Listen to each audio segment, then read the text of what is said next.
Alan is a retired MD. He's a UB Professor Emeritus in the Neurology Department. You can read all about it on his introductory slide here. He has published over 200 scientific publications, including many on environmental toxins. He's the author of a book on coal pollution and the threat to public health. He has testified before Congress on pollution and public health, and we'll be hearing more about that tonight. Alan is also on the board of directors of a group called Physicians for Social Responsibility. He is also active with earthjustice.com. You can imagine what they're involved with, and their slogan is, because the earth needs a good lawyer. So Alan lives in Buffalo, and he just returned from vacation in Cambodia and Vietnam. He's here with his wife, Anne, and we are grateful that he's with us tonight. Thank you, Alan.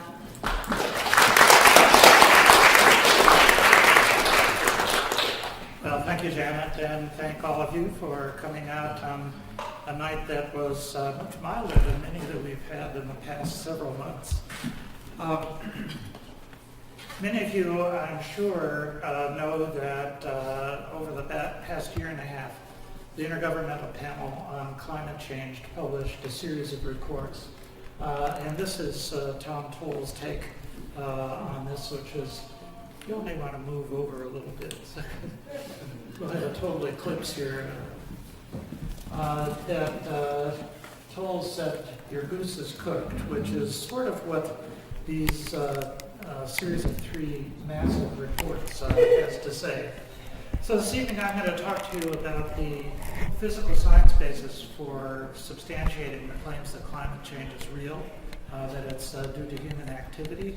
And then I'm going to focus on the health impacts with a specific emphasis on heat, undernutrition, not malnutrition, because obese people, you can make the argument, are malnourished. These are people who don't get enough to eat because they're starving. Vector-borne diseases, and sea level changes and environmental refugees. Talk a bit about some of the solutions that are within our power to do something about. And if this were a medical audience, I would say that I have nothing to declare. I haven't been paid large amounts of money by anyone to come up here and say what I'm saying.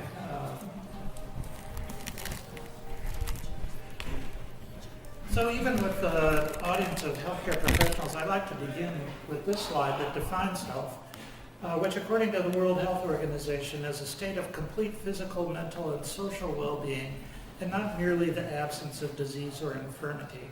This is a definition that was published by the WHO in 1948, and one of the things that I like about it is the breadth of the definition. You know, in medicine we talk a lot about disease and infirmity, but here the importance of mental and social well-being is also brought out.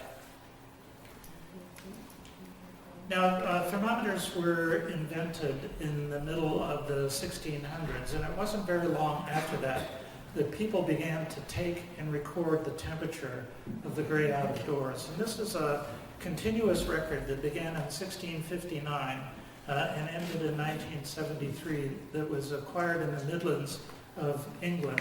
And it demonstrates that during that period of time, there were a few little ups and downs, but by and large, the temperatures remained quite constant for something like a little over 300 years that comprise that record. This is by contrast to what's been happening recently. This is the record from a group, from 4 different groups that worked independently and took measurements of Earth's surface temperatures and graphed them as a function of time. And the one that I like the most is this one in black, an appropriate color, that was contributed by the Berkeley Earth Group. And I like them because they were funded by the Koch brothers. And they too concluded that all of the others were right. The temperature of the Earth's surface is increasing, and it's increased in a manner that's not been seen in modern times, or even in paleohistoric times, as I'll show you here in a moment. Now, I showed you, to begin with, a record of temperatures that began in 1659 and continued to the present time. There are really fossilized records. Some of them are in the form of ice that's in the ice cap in Antarctica and in other locations that allow scientists to make conclusions about the temperature and the composition of the Earth's atmosphere and a variety of other climate-related aspects that stretch back hundreds of thousands and in some cases even millions of years. And what this graph shows is during the last 400,000 plus years, the carbon dioxide concentration never got much higher than 280 parts per million. And although there were some spikes in temperatures shown here in the red line, temperatures always were within a couple of degrees of what they are at the present time.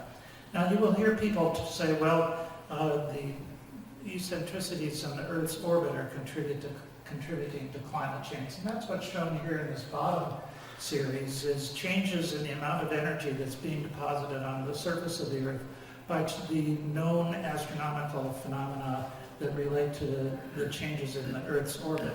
So one of the points of this is that these changes in the Earth's orbit can't account for the changes in temperature that have been seen for the most part, but they do correlate very strongly with the concentration of carbon dioxide in the atmosphere.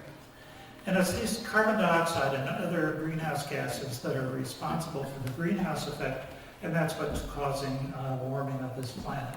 So that solar energy comes to the Earth, some of it is absorbed by the surface, but some of it is radiated back towards space and is absorbed by greenhouse gases, which then re-emit that heat energy in all directions, including back to the Earth.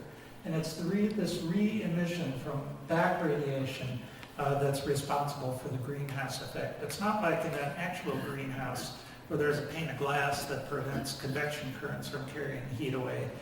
It's really this phenomenon of heat being absorbed by greenhouse gases and radiating back towards the surface of the Earth.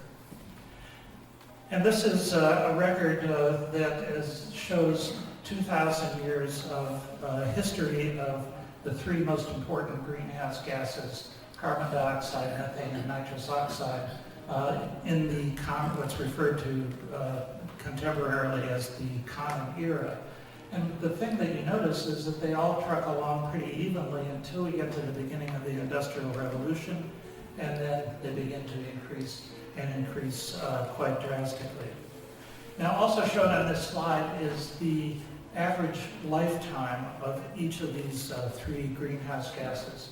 So one of the things that people don't often realize is that how long-lived carbon dioxide is. It has an average lifetime of between 30 and 35,000 years.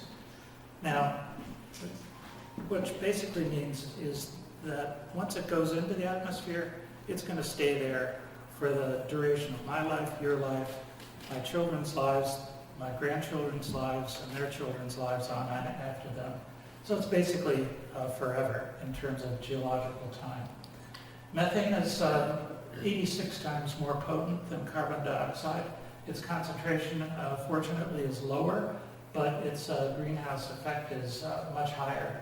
And it has a mean life of 12 years, so nitrous oxide is even more potent, and it has a mean life of about 114 years. Nitrous oxide comes primarily from nitrogen-containing fertilizers, methane from the petrochemical industry, and carbon dioxide from burning fossil fuels. And this is the same slide I showed you a moment ago, just to remind you again that carbon dioxide concentrations for the last 400,000 years have never been above 300 parts per million.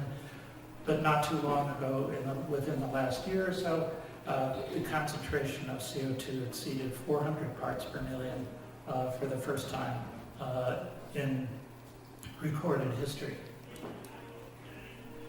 Now, as I said, there is evidence from very long periods of time ago about the amount of carbon dioxide in the atmosphere. And this shows the amount of CO2 in the atmosphere in terms of parts per million for the last 25 million years. And the point of the slide is that you have to go back about 25 million years before you find a carbon dioxide concentration that's equivalent to what we have at the present time. So that's a really long time. This is, during this period of time, dinosaurs were walking around. So that it's an unprecedented change in the composition of the atmosphere, and it's clearly due to human activity, and that activity is due to burning fossil fuels.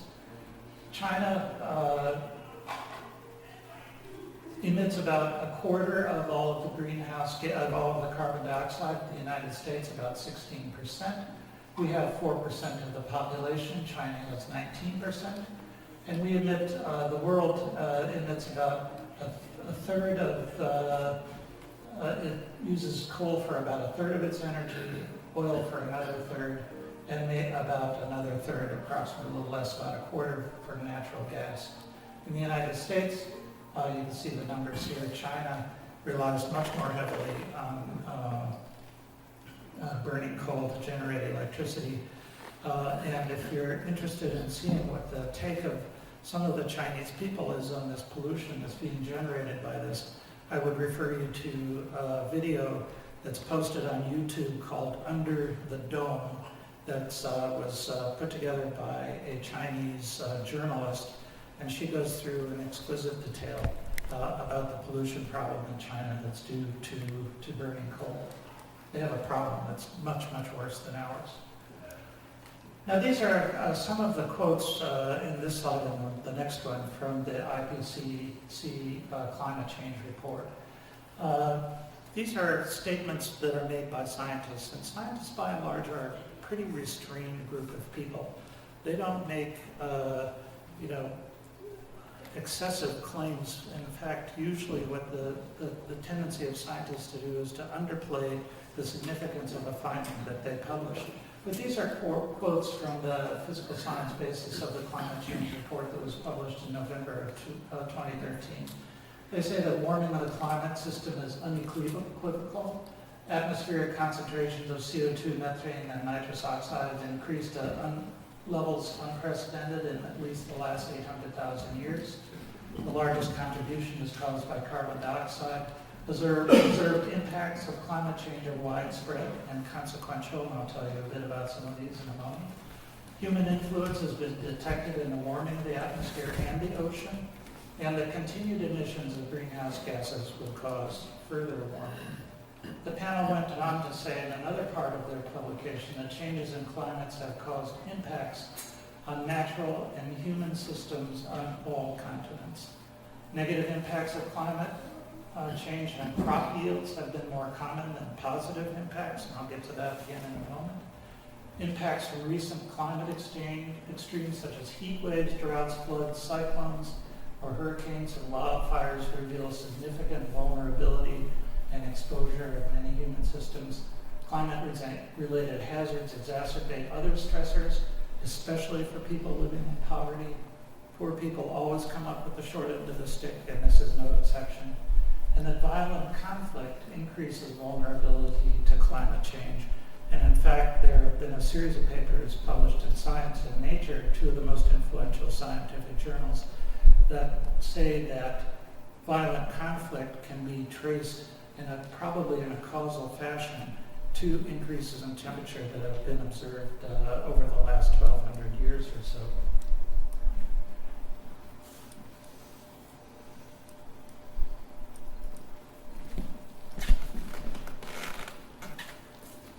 Now, during the presentation, I'll make reference to what are referred to as climate change scenarios that have been published by the IPCC, and there are four of them.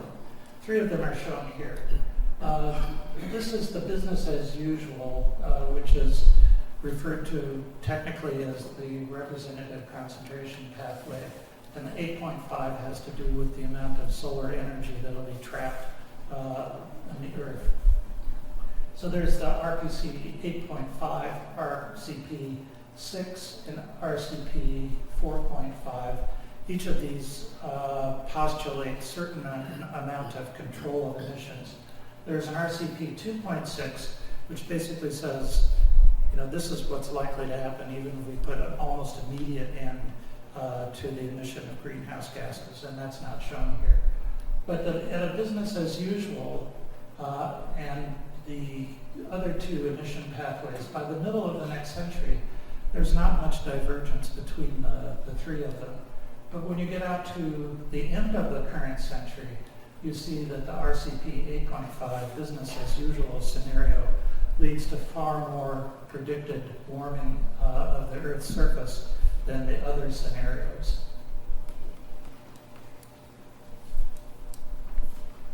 Now I'm going to talk about, since I just showed you a slide that had to do with temperature, I'm going to start by talking about heat waves.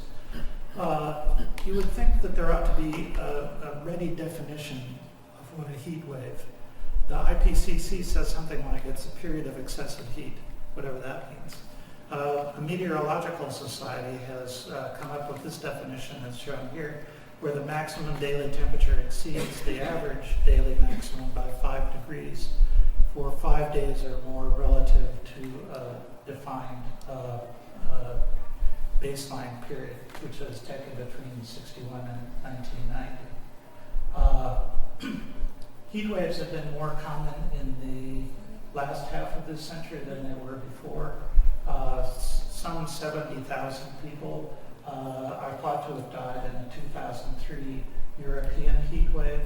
And in around 2010, around 10,000 people in the Moscow area died as a result of a heat wave. And in 1995 or so, the mid-1990s, there was a heat wave in Chicago that killed somewhere around 700 people. Now, there are a couple of heat-related illnesses that you as active outdoors people ought to know about. There are a couple that are pretty benign: heat rash, heat cramps.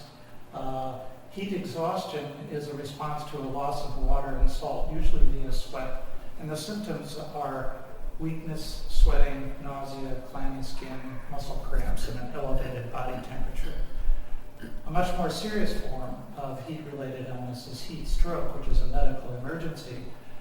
Usually at that time, sweating fails, although there are some exceptions to that. And the body is unable to control its temperature, and temperatures rise to over 105 or 40 degrees centigrade.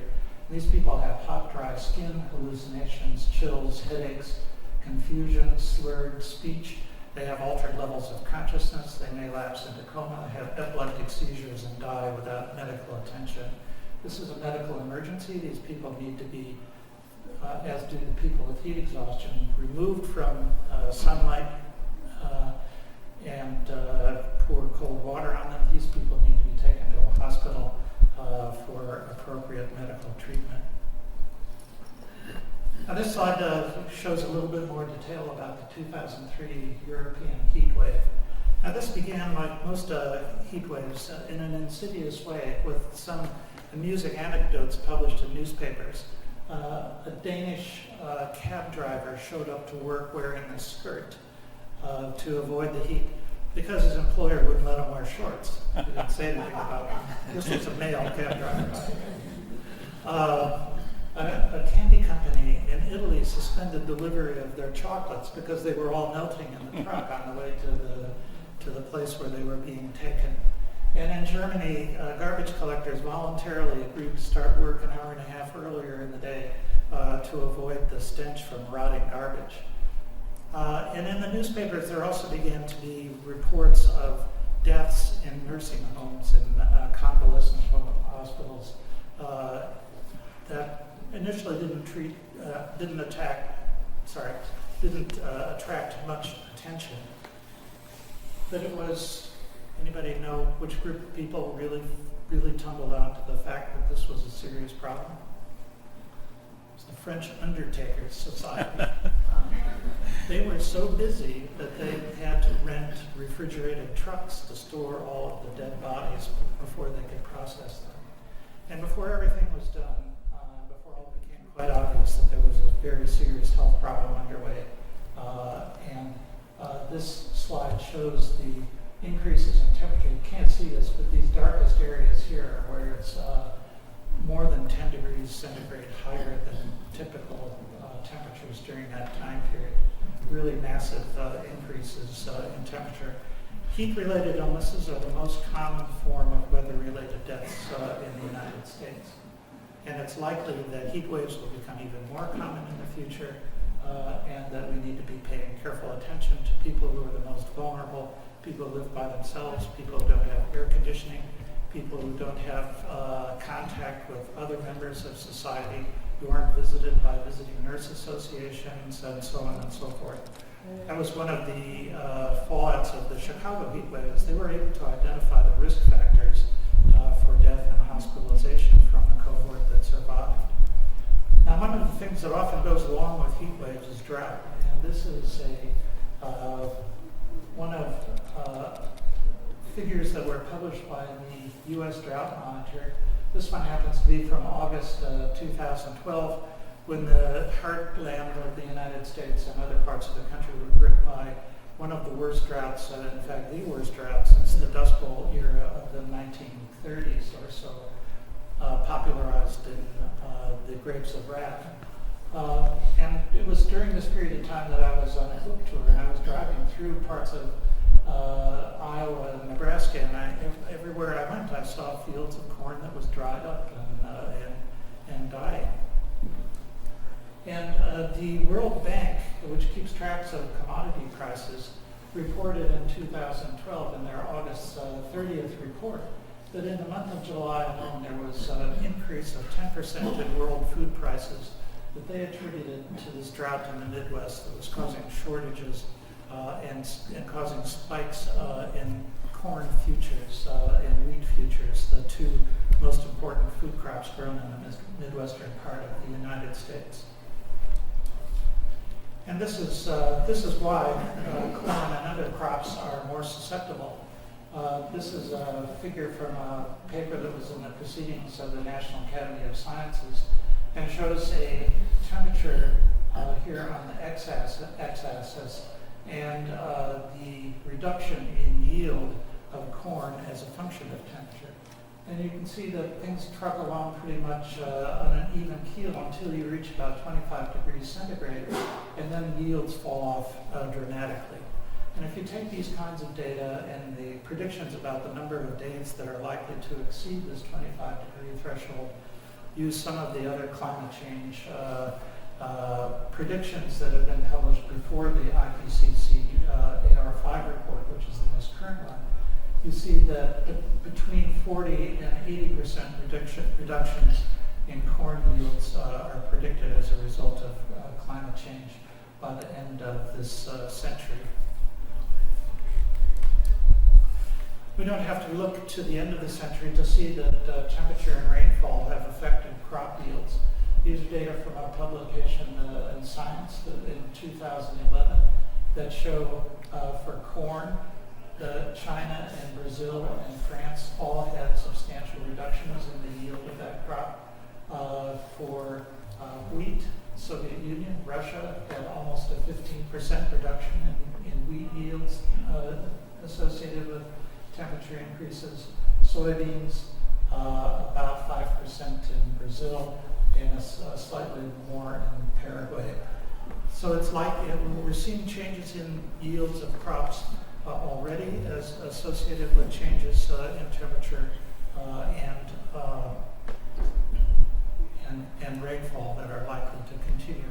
And what this means is that world food prices are likely to rise as food becomes scarcer and populations get larger. And this is another figure from the World Bank that shows the prevalence of malnutrition. They use the term malnutrition here rather than a preferred term of undernutrition. Weight for age, which is really a marker of undernutrition for children under 5 years of age. And you see that in some countries, almost half of the children less than 5 years of age are already undernourished.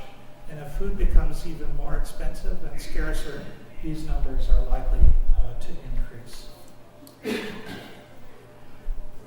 Now let me move on now to vector-borne diseases and diseases that are carried largely by mosquitoes.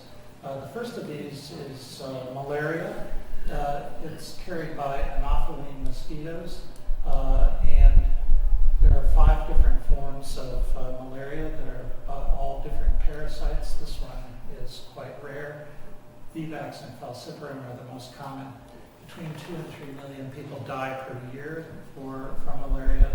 Children are at the greatest risk, and climate change is going to have an impact on the distribution of malaria in the future.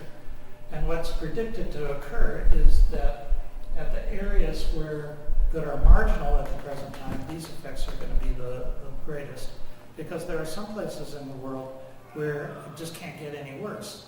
But there are other areas that are on the fringe where these Anopheline mosquitoes are not yet terribly common, where they will spread and increase the risk of transmitting malaria to the population. Now, there is malaria in the United States, as shown by this figure here.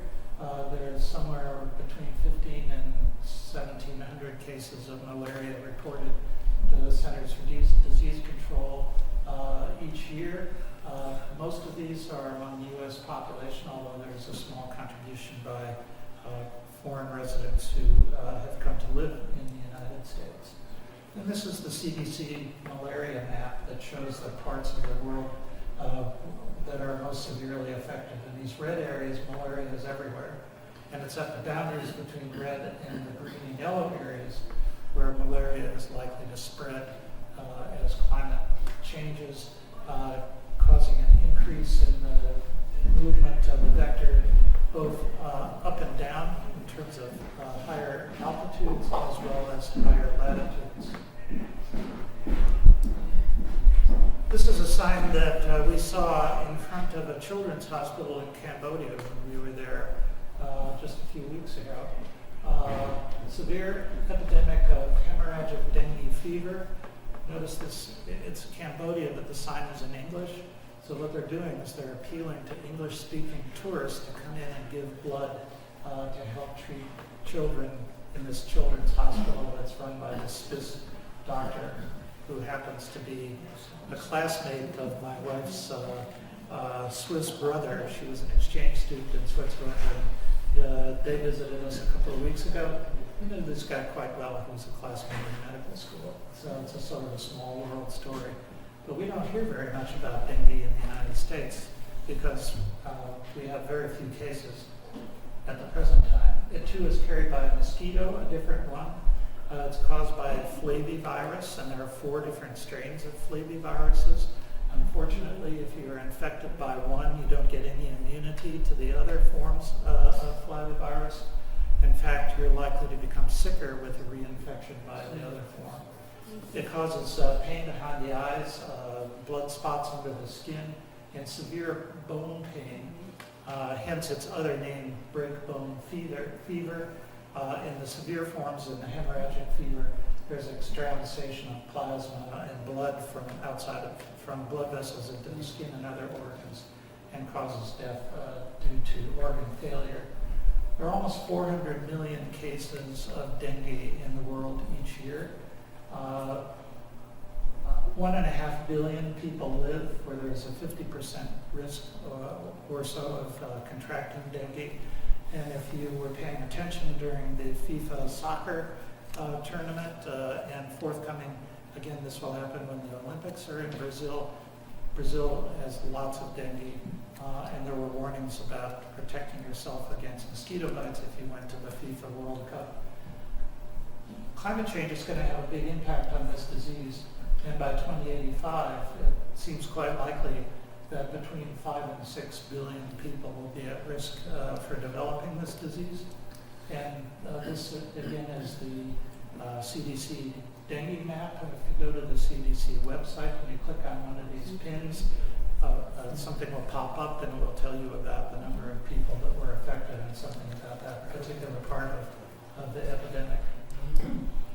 This is the estimated population at risk for dengue in 2085, and this is the part of the United States. So over 70% of the people will be at risk for infection with dengue if you live along the Gulf Coast and in southern Florida. And even up into the Midwest, the risk of contracting dengue is anticipated to be somewhere around 25% for exposure to this. So although this is not a health problem at the present time, it's likely to be in the future. Yeah. I presume this is projecting a certain amount of warming. What is this projection assuming? It's assuming the spread of mosquitoes. Right. But is the a business as usual climate change scenario? Now, severe weather events are likely to become more severe than they are now. The total number of really bad hurricanes may not increase, but the number of hurricanes of really high strength is likely to increase. Partly because there's just a certain physical limit beyond which hurricanes can't get any stronger. But the weak ones are likely to be stronger than they are now. So that although the total number may not increase, those that are strong and capable of inflicting damage is likely to increase. And this is a picture of refugees in Bangladesh after a cyclone Ebola hit in November of 1970. This had 100 to 150 mile per hour winds, a storm surge of 25 feet, and there were an estimated 500,000 deaths that were associated with this, according to this article that was in the New York Times, making this one of the largest natural disasters of the 20th century. Since then, there have been 2 more cyclones that have hit the same area, which has now been equipped with an early warning system that consists in part of people riding around the countryside spreading the word on bicycles. It may be a task for the Adirondack bicycle people. And the death rate and the number of deaths from these subsequent cyclones has been substantially lower, but substantially lower than 500,000. Still means a lot of people died in Bangladesh. This is a picture of a city in the Mekong Delta that was given to me by our guide when we were in Vietnam and Cambodia. This is just sort of an ordinary year that shows seasonal flooding in the Mekong Delta in Vietnam. You can tell that this is Vietnam if you're aware of certain markers. First of all, the license plates are a dead giveaway. See this person here is wearing a face mask, typical of scooter riders in Vietnam. They wear it to protect themselves against pollution, bugs that are flying around, and so that their face doesn't get sunburned and suntan, because light skin is valued among the Vietnamese population. But here's a city, nothing special about this particular year, but there are floodwaters in this main thoroughfare. One of the other clues that it's Vietnam is that look at the ratio of cars to motor scooters. There aren't any cars. And sea level has been rising at the same time the temperature has been going up. This black line shows annual tide gauge records from 23 geologically stable gauges, augmented in the last couple of 15 years or so by data from satellites, which are now capable of measuring sea level. And they're all in agreement that sea level is going up, and it's going up faster than has been seen in the past. That's one of the other things that can be deduced from records of paleoclimate, is how high the sea level was at a given time. And these are areas from the 2007 IPCC report that showed the location of the places around the world that are judged to be the most vulnerable to flooding due to increases in sea level, made worse by storm surges that invariably are associated with severe storms. And this is why this is how climate change is affecting the level of the oceans. And these are the 4 scenarios. RCP 8.5 down to 2.6. Thermal expansion of the ocean. When you heat water, it expands, and that accounts for a great deal of the increase in sea level because the oceans are getting warmer, just as the land is. Glaciers are melting. Ice is melting in Greenland. It's also melting to some extent in Antarctica, and the patterns in the way we store water on land is also affecting sea level. So that if you look at these 4 different scenarios, you see that by the end of the year, the sea level is likely to increase between 0.4 and 6.5 of a meter. And if you add storm surges on top of that, you see events like Superstorm Sandy, where the storm surge was something like 13 feet in lower Manhattan. It takes a 10.5-foot storm surge to flood the New York City subways and a lot of the infrastructure, so that there's a great vulnerability. Now, these are predictions about increases in property damage, which translates into environmental refugees by the year 2010 with the business as usual climate change scenario. And you see that New Jersey, New York, and Delaware are expected to have between 250 and 300% increases in the amount of property damage due to storm surges. And there's a 1 in 20 chance that in New Jersey that could be as much as 500% greater, which inspired this cartoon. Good news, at the current rate of global warming, we should be able to swim over there and eat them in under 5 years. So there are some things that can be done to avert this, and everyone can do something.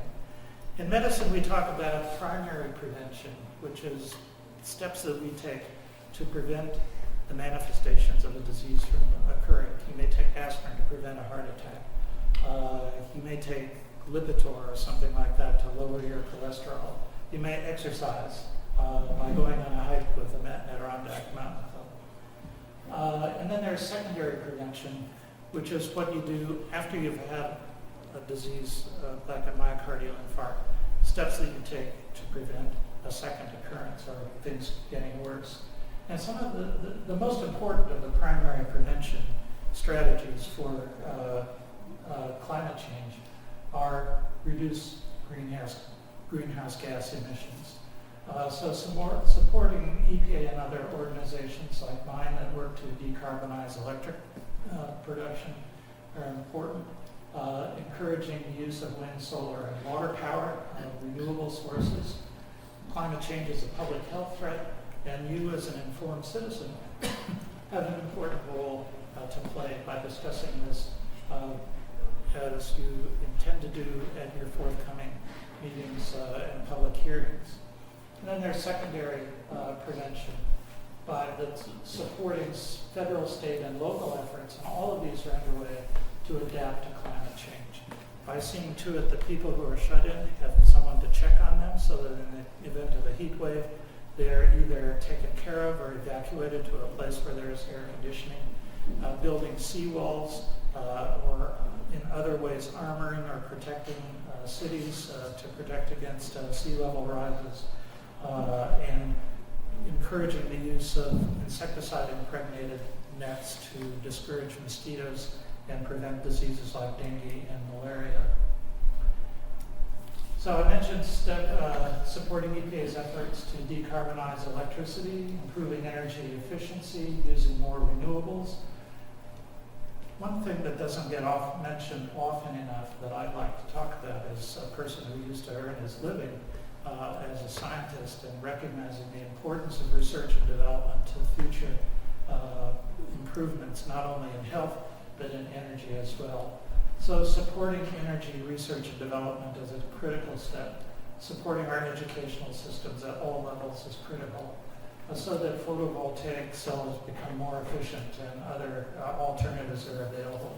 Sun-powered boilers and things that are experimental, like artificial photosynthesis and hydrolysis to generate readily available. Now, I titled this talk Targeting Health because of a figure that was published by the second working group in the most recent of the IPCC reports. where they had these target-shaped figures that they used to illustrate their point. And in each of these figures that I'm going to show you here, you'll see a segment of a circle where the radius and the area is proportional to risk. And this will be the risk level that with current adaptation to whatever stressor there is. Might be heat, might be vector-borne illness, might be undernutrition. This represents the potential for adaptation to reduce risk, and this is the level that they believe that risk can be reduced to given high levels of adaptation to the stressors that we're confronting. So this is the situation where we are at the present time. Heat, undernutrition, vector-borne diseases, food and waterborne infections, all exact tolls on that. But between 2030 and 2040, where it's estimated that there'll be a 1.5 degrees centigrade increase in temperature, IPC called this the era of committed climate change, where there will be substantial increases in heat and undernutrition with some effects of mitigating factors, some of which I've described. But smaller increases in food and waterborne infection, extreme weather events, and air quality changes. But by the end of the century, if we do nothing and temperatures go up more than 4 degrees centigrade, these problems rapidly become much more severe, particularly things like exposure to heat and undernutrition, food and waterborne illnesses, and the like.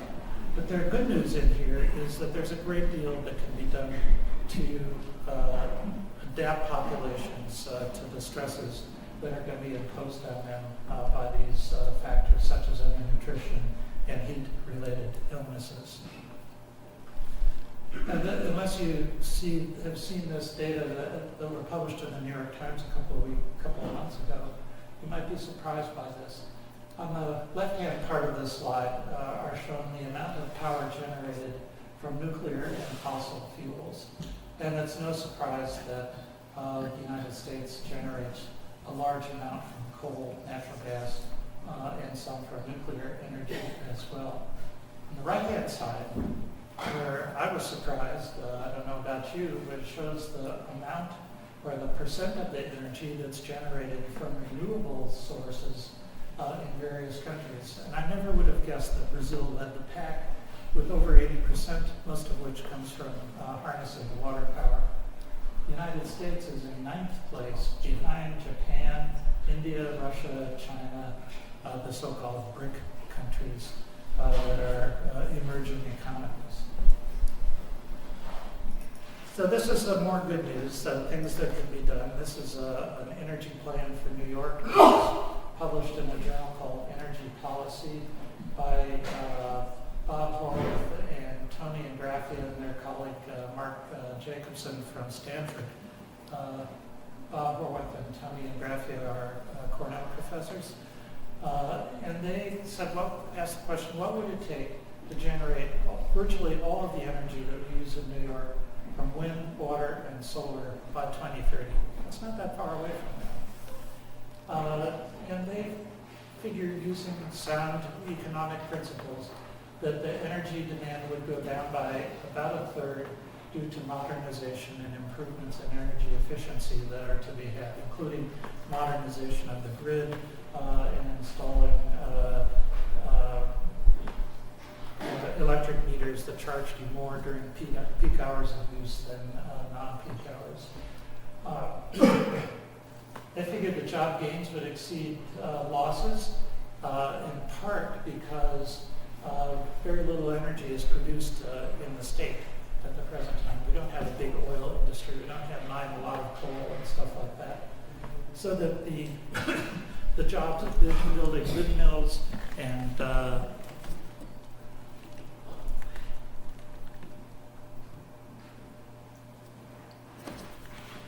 jobs created by building wind turbines would all be local jobs. You can't outsource those to China.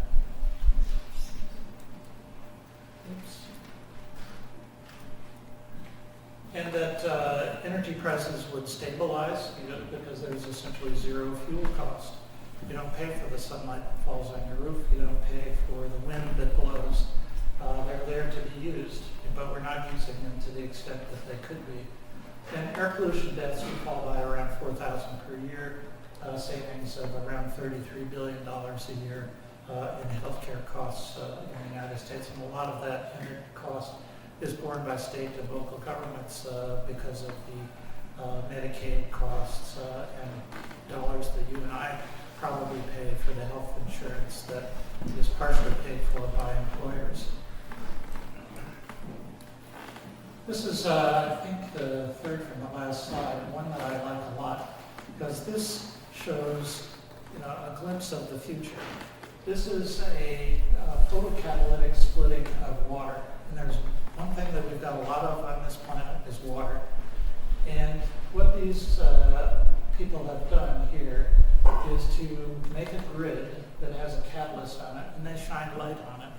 Hydrogen comes off of one side of the grid, oxygen comes off on the other side. You can capture and store both of those so that you can burn the hydrogen to produce more water, which you then put back in your little gadget here. And you're using sunlight to do this. Now this is test tube science now, but with appropriate amounts of research and development. This is one of the kinds of technology that may spread and provide an answer to how we're going to get the energy that we need to keep civilization moving forward at a time when we can't continue to burn fossil fuels the way we're doing now. Now, is there one of these in the future? Maybe you saw this on one of the news shows this week. This is a sort of a combination electric cart and bicycle. It has 100 watts of solar generating capacity on here. It can go 35 miles an hour, carry up to 3 people, a couple hundred pounds in weight, ideal for going from one place to another in pretty flat, but not totally flat countryside. Oops. And let me close with this. This is by way of thank you and showing you a picture of our home here in Buffalo, where we have 4,400 watts of photovoltaic generating capacity, which just emerged from the snowpack yesterday. But a large avalanche came off of virtually all of these panels at the same time. We drive energy efficient automobiles, and when bulbs burn out, we replace them with LEDs, even if they're a CFL, which is the most efficient form of lighting. So thank you all very much for coming tonight.